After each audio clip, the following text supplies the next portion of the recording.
This is Freedom Investor Radio, and I'm John Pearl. It hit me like a freight train when I realized there was a better way. When I discovered that I could take my future into my own hands. When I realized I could invest my way to freedom. This is what I'm working towards. In each episode of Freedom Investor Radio, we will explore the tactics and strategies used by the top real estate investors and entrepreneurs in the nation. We will learn how you can start investing your way to freedom and take control of your life. Thanks so much for tuning in.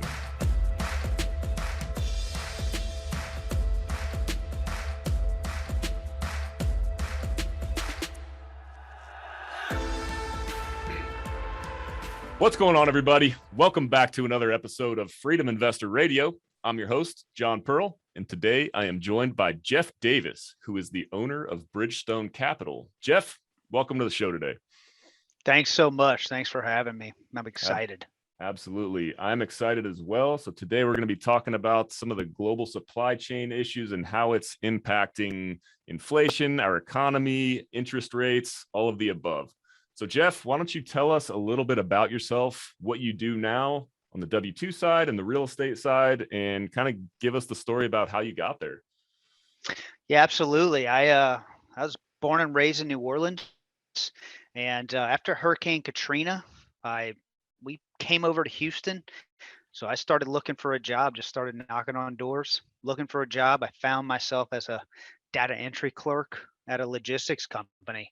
And that's how I got into logistics and freight, just basically entering data and worked myself into solving problems for customers. And I guess I did a good job. So over my career, began solving more and more complex problems for clients. And so now I'm a global sales executive for a large firm. To this day, solving complex issues for clients around the world. And I'm based here in Houston, Texas. Got it. And so where along the way, so you're a real estate investor now, at what point did the real estate investments enter your life? Yes. So I realized early on that we live in a very volatile globe and a volatile economy. So as I was a salesperson, I wanted to stabilize my earning potential, and I began investing in real estate so that my commissions could earn commissions. And I did that through rental properties to kind of always have a steady stream of income. That's where that began in 2015. I got my first rental. Got it. And so I understand you started in the single family space, and eventually at some point you realized single family is a lot of work. It's a lot more difficult to scale. Can you kind of talk about the process that you went through in realizing, why you wanted to transition from single family to multifamily? Absolutely. I am a stubborn individual. I'll just say that. So it has been a long and tried road. So I didn't just I did several rentals since 2015. We bought one rental, we bought another one, refinanced. I tried wholesaling, which is that's not another full-time job. That's like 6 full-time jobs in my opinion. And did flipping. I flipped a lot of houses last year. And my opinion, if you couldn't make money in real estate in 2021, you weren't trying. And one of my investors is he's a syndicator in multifamily. And as I was coming home at 1 o'clock in the morning, bringing materials to contractors and dealing with all that, man, I called him and said, I can see that you guys are acquiring some large properties, having a lot of success, and I don't feel like you're working nearly as hard as I am. I am I am doing something wrong because I'm still working. And it is a lot of work. It's good money, but it is not full-time money. So we talked and he walked me through the scalability and the difference of single family to multifamily. Got it. And so just you mentioned the time piece. I want to kind of just veer off for a second.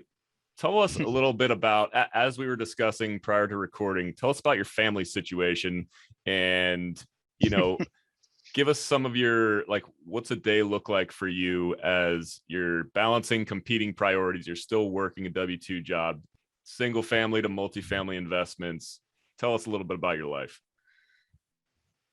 So I'm married for 17 years now. My beautiful wife.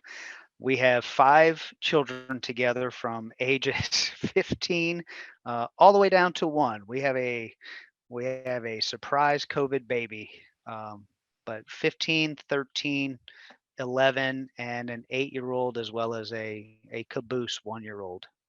That's So 5 yes. kids. Yeah, and as we were talking, I've got 3. So if you're just listening to this, you may have heard Jeff laugh a little bit. My face was kind of in awe. Going through what I'm dealing with 3, I can only imagine. But what that does is it kind of really forces you to manage your time well and make the most out of the time that you do have available. And so getting back to the real estate stuff, now that we know your background, so what was it about multifamily that was so much more scalable than the single family stuff? What's scalable is you are not having to manage so many different, I guess you're still managing projects, but at a different type of level, right? You've got a team of people. So I'm doing, for right now, I'm doing capital raising. And if I raise the capital, there's another team who does the underwriting. There's somebody else who might source the deals. And you've just got an entire team of people who does each individual job. So you don't bring down, you don't source a $30 million acquisition, which essentially is a business, by yourself. You're not running this by yourself. Everybody has their role and everybody's responsible for that role. And it can be a team of 7 to as many as 15 people that I've seen. Yeah, And that absolutely. is really fun. It's really fun to be working with people that you like and have this group of people running in the same direction and not having a bunch of subs or chasing people down, not having your phone call returned. You're just doing what your skill set is good at. And for me, that's kind of a sales and business development. Um, I'm doing what I'm naturally good at. My God gifted, my God given talents. Everybody else is doing what they're good at. Yeah, that's one of my favorite aspects as well. And it's something I touch on a lot on this show. The ability for folks to specialize in one specific area of the business versus, oftentimes in the single family space, you're doing everything yourself. Therefore, you're spread thinly and you can't devote as much time and effort to each individual aspect of the business. Not to mention the fact that you can passively invest, the fact that you can participate in leveraging everybody else's expertise and time, and you can still achieve all of the same benefits of owning real estate. So you can be a completely Right. passive, silent partner and still get the cash flow, still get the appreciation, the profits from a sale or a refinance, and most importantly, to a lot of people, the tax benefits. So it's extremely powerful. Not enough people know about it. I'm passionate about spreading the word, and we're on the same page with that. But I do want to shift over a little bit. So let's talk a little bit about your professional background in logistics and supply chain, and what's going on. It's crazy out there right now. What is happening out there in the world with supply chain, and how is it impacting different aspects of the macroeconomic environment? Yeah. So we have a lot of products that are made all over the place, and for better or for worse, right? We just not as much product is made here in the U.S. It's not. It's typically it's not sourced locally to any country. It's made overseas. In some cases, depending on the product, we cannot manufacture enough um, to supply the demand that we have. And so, if we go back to March 2020, when the shutdown occurred, let's just say that we have, 100 vessels that can bring all the product from Europe and from Asia into the U.S. Well, what happened is immediately the US and European demand skyrocketed because everybody went home. Everybody stayed home and they could no longer go to concert venues. They could no longer go on cruises. They could no longer go on vacations and they could no longer go to restaurants. That means those four avenues, and I'm sure that there's more, of consumer spending now was relinquished to a single source of consumer spending, and that was online and in specific stores, specific retailers. So your consumer goods demand shot up, skyrocketed, and it actually doubled every month. And so demand doubled every month. Most consumer goods come from Asia. So immediately stores could not keep up the demand. Amazon couldn't keep up the demand. And so these ships just filled up and filled up. And so you couple that with a decreased labor supply at the ports because of COVID restrictions. And that just created an environment where ships began stacking up. The cargo ships began stacking up at the West Coast, not so much on the Gulf Coast or the East Coast where there was fewer COVID restrictions. And then they began stacking up on the China ports as well. So it took a little while for everybody to see that and for the news outlets to get it, but eventually it was sort of like a fish, a fishing line that got all gobbled up. Yeah, and when you say you literally, I'm in California and I get down to LA relatively good amount, and you could literally see right off the coast these massive ships just sitting out right outside of the port of Long Beach where all the ships come in, and you could literally see it. You could see why things were taking longer to get delivered. And one question I hear a lot, or maybe a misconception, I guess, what is, if the supply chain, if there were no supply chain issues, would we still have such an extreme rate of inflation right now? There's also the factor of all this money has been printed in the past 2 years. All this, like 40% of the M2 money supply has been created over the past 2 years. That is not helping. But, say this supply chain issue went away, what do you in theory see happening to the inflation rate? It's a fantastic question. I will answer it like this. I want to give you a long answer. Pre-COVID levels, and I will speak to Houston. I won't speak to Long Beach because I'm based in Houston. Pre-COVID levels, an importer could ship a container to Houston for $3,500 to $4,000. It peaks and valleys, but $3,000 to $4,000 year round for most of my career. That was your given rate. Once these congestion issues really started to hit and space became constrained, it got as high as $28,000.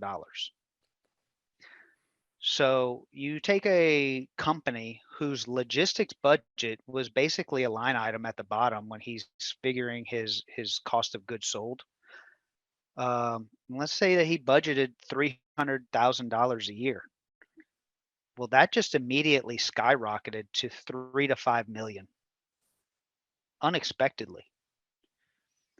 Now, I think your question is, if we didn't have the supply chain issues, I think what your question is this the cause of inflation?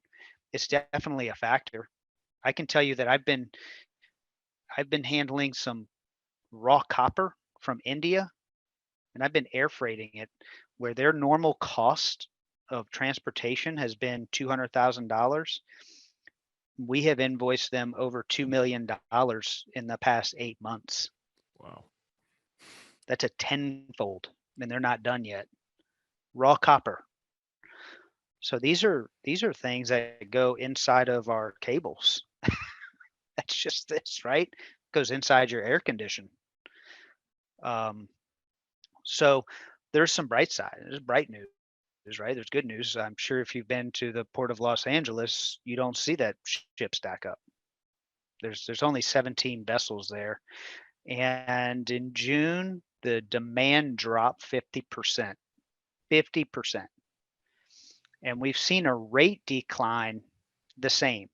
So it went from $24,000 in May to it's about $8,000 now to Houston.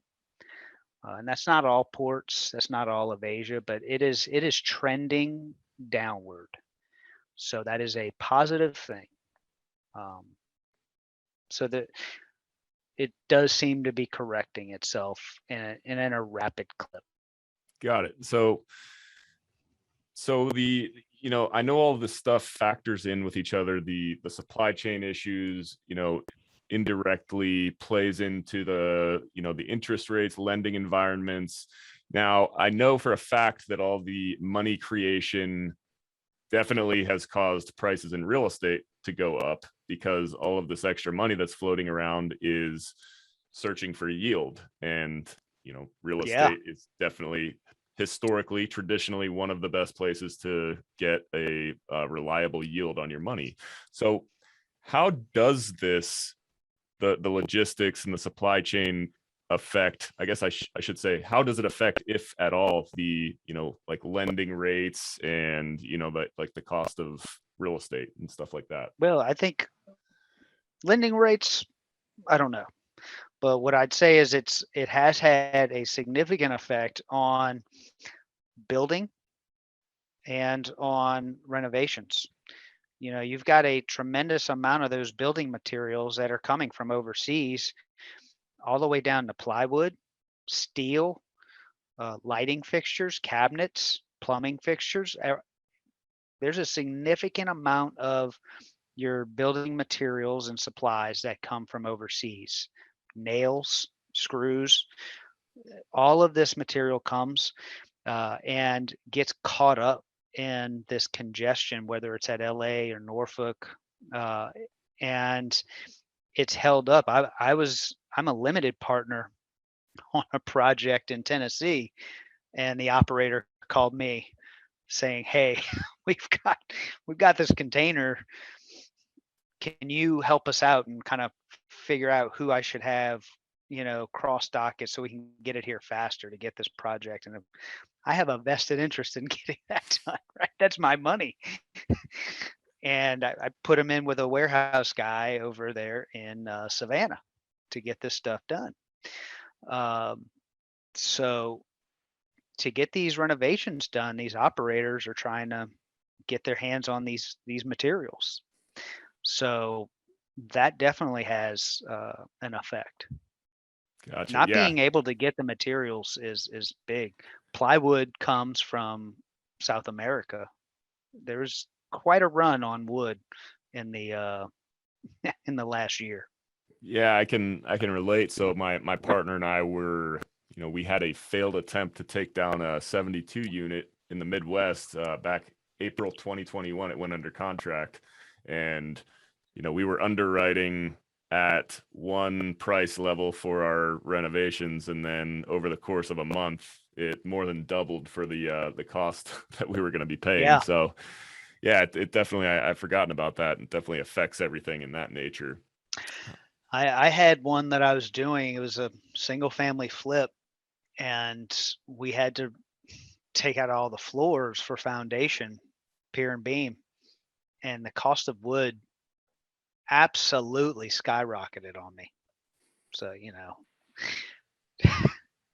Yes, nasty. that's That's that 3/4 subfloor too. yeah, gosh. So is this a lot of people talk about, they're kind of hesitant to get in the space right now to invest in money, or sorry, invest in real estate, kind of holding on to their money due to the fact that they remember 2008 and 2009. Were you, what are your thoughts on how this is different than the 2008, 2009 recession, what we're seing now? Yeah. So that was 2008 for me was a mindset moment. That's, I had just bought my first house and put all my money into a down payment. And then that recession hit and my whole neighborhood began getting bought by investors. And that's when I realized uh, that somehow these guys are able to come buy these houses for cash. So I went to a weekend warrior boot camp and learned that there's another way to do this. Now it took me a few years to get into a position and learn, but I definitely knew I did not. I told myself at that point, I'll I'm waiting for the next recession. It'll come again. So uh, we're not there.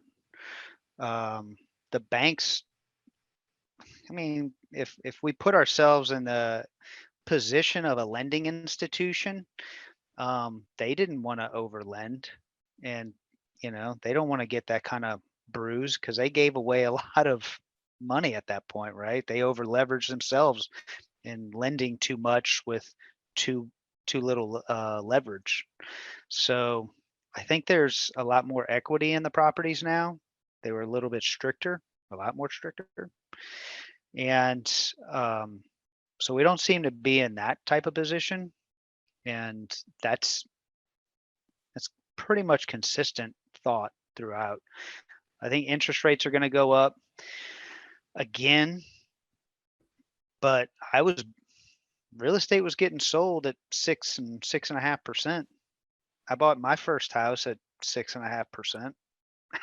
So Yeah, same. it is it is a little weird how there's a lot of panic because interest rates are rising, but it's like, well, I think we had a fairly robust economy at 6%. Um, and then if they go down again, I guess it'll be another boom cycle. Yeah, exactly. I mean, I think, we've gotten spoiled over the past couple of years, and, like, I was able to refinance my personal residence into a Right. 2.375 I'm interest like, rate, and I'm like, that is insane. But we got, yeah. like you said, a few years back, this is where we were at, and I don't think anybody thought anything of it.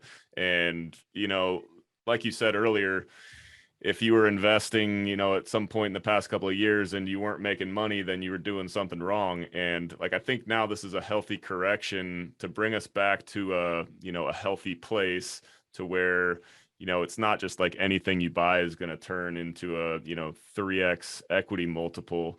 And, it makes you have to pay attention more to, especially in the multifamily space, who the operator is. Are they a quality operator?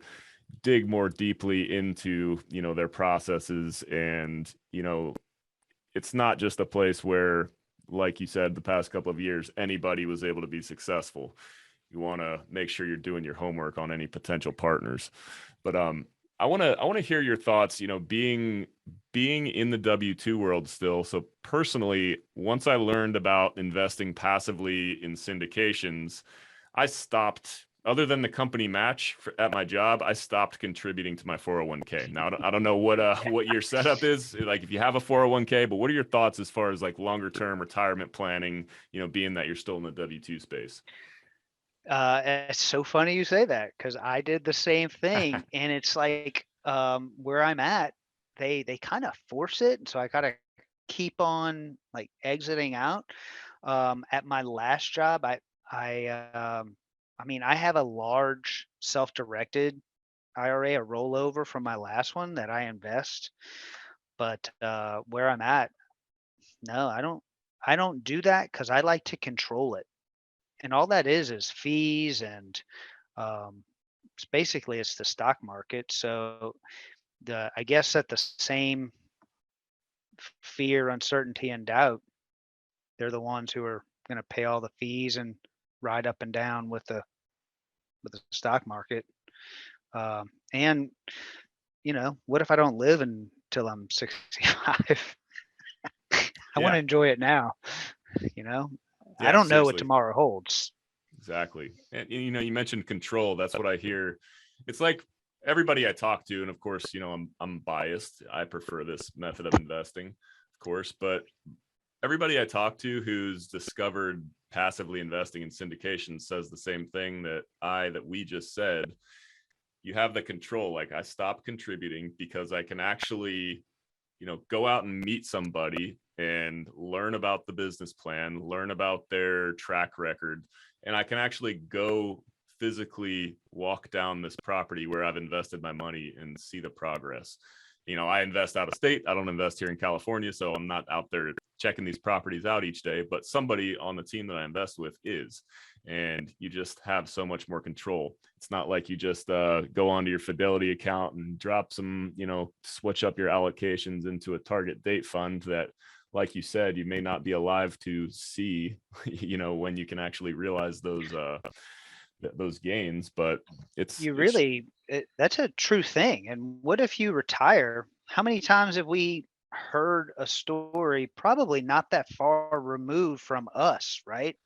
A grandpa or a grandpa's friend retires, barely even gets to enjoy one vacation in retirement, and is done, dies, you know. I want that money that I worked for now.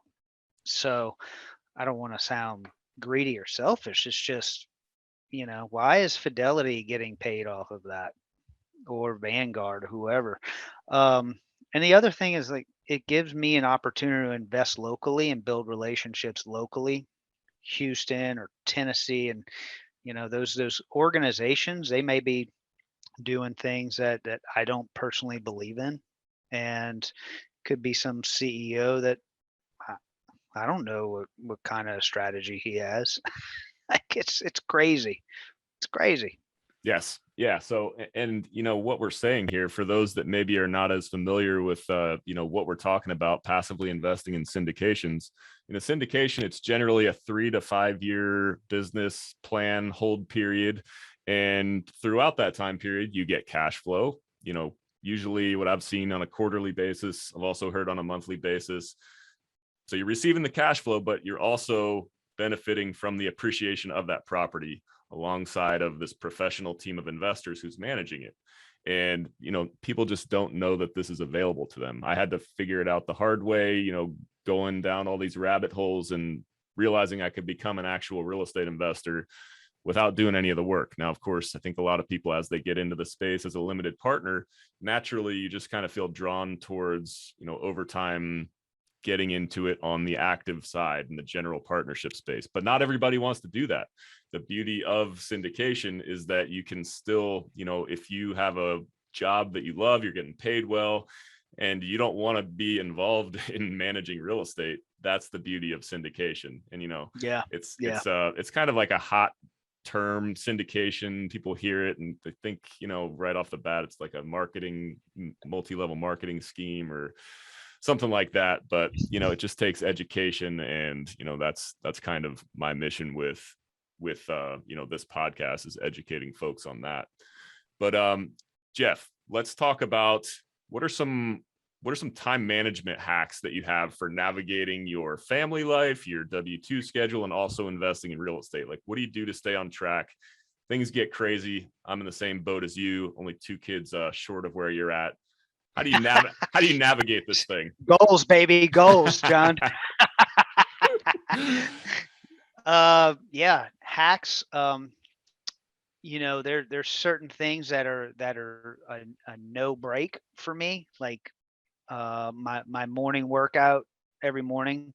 I have a workout partner. We've worked together for years. We've worked out, so that's a no go.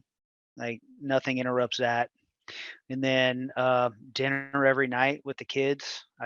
It would be a hard sell to miss that.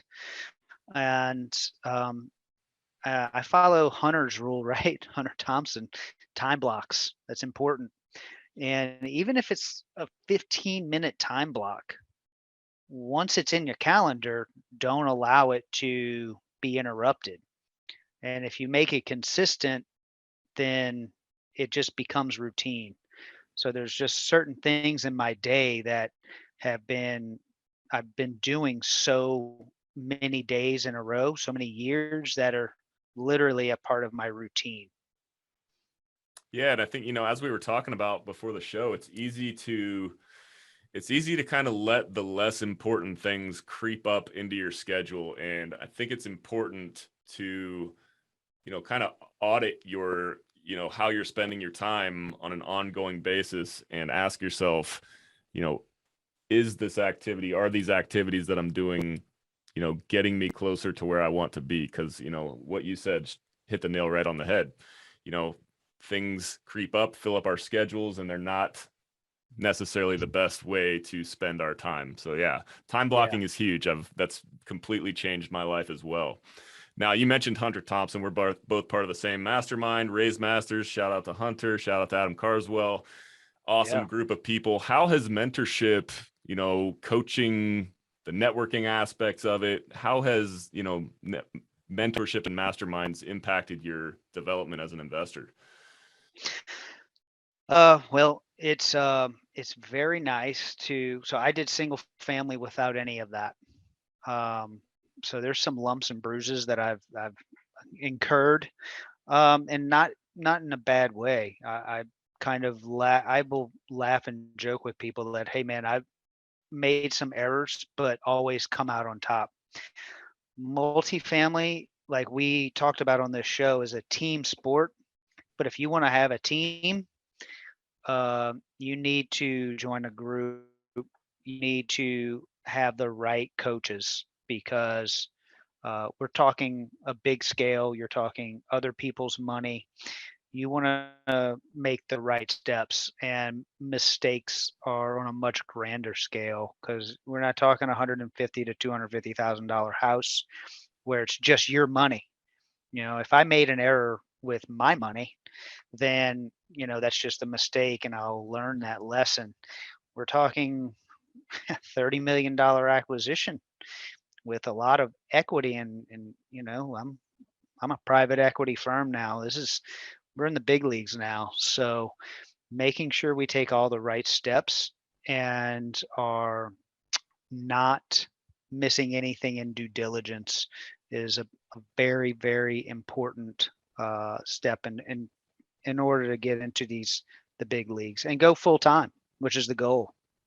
I love this business and I want to do nothing but this business. And I want to spread the word to as many of my friends and colleagues as possible. I'm very passionate about it. Absolutely. Yeah, being in a mastermind, I had heard the term thrown around a lot. Raise Masters is my first mastermind, but what it does, it gets you surrounded by folks who are high caliber people who are doing it, and you kind of, through the community, it kind of forces you to just play your best game, to play, Yeah. to rise to the occasion. And like, if you're not out there performing and doing right by people, you're gonna be found out, and you're never gonna have business again. So it's just extremely beneficial in a multitude of aspects. Now, Jeff, I want to. Oh, you mentioned the W-2 and getting out of the W-2. That's a good segue into the last question. Got time for one more. I asked this question to all of my guests. Quick background, as we discussed a bit, I work at Diablo Canyon Nuclear Power Plant in California. It's the last operational nuke plant in the state. At the moment, it's set to shut down in 2025. Now, what is your one piece of advice to folks who are looking to escape the rat race, the W-2 world, and live a life as a real estate investor, financial freedom? You're kind of on that path now. You give us some tips and tricks. Um, my advice is limited partner in a syndication.